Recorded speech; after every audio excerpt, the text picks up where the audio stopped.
Hi guys, it's Kayla from Copperglass, and what you are seeing right now is the high concept of the game we've just started to prototype. Of course, for the purposes of a game, we'll need to simplify this movement.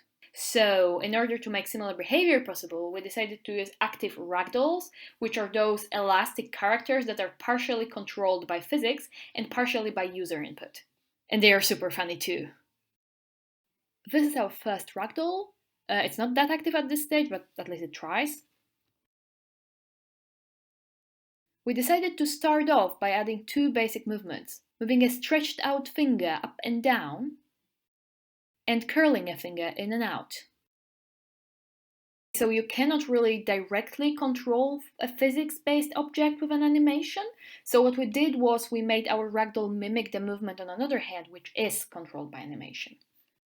This range of movement already gives the player the possibility to move, scale the environment, and fight one another. We are still figuring out in which direction to take the game from here. One idea is to make the player goal to push the other one out of the platform. In this prototype, we limited character movement to one axis, and as you can see, the finger movement is not really being used apart from walking, because it has very little impact right now.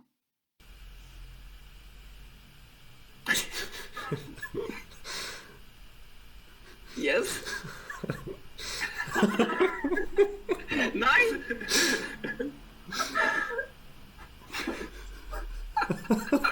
Das ist geil! Oh Mann. Oh. Okay. Fuck.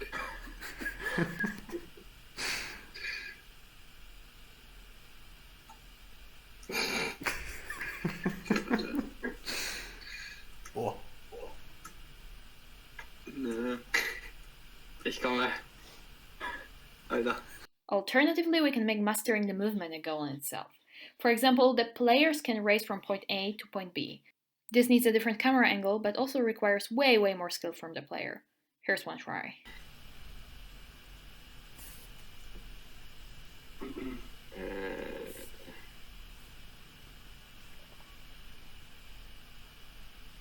Ja, ich schaff's trotzdem nicht zur Treppe.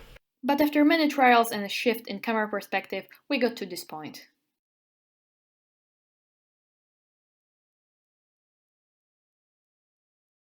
Other loose ideas that we are considering is to make the multiplayer in the game asymmetric by giving different players different goals, or to make the game into a party game which includes several smaller games with various goals. The next steps will be to work on the movement a bit more and start testing with players to figure out what makes the most fun. Summing it all up, we're making a game about hands which will not necessarily be realistic, as we are aiming at a light-hearted game with goofy physics. We're trying to make a system which will not only be fun to play, but also to play with. Player motivation is secondary right now and will be determined in future tests. Finally, our game is going to be multiplayer, but if it's going to be only local or online, this still remains an open question. That's it, folks! Thank you and have a nice day!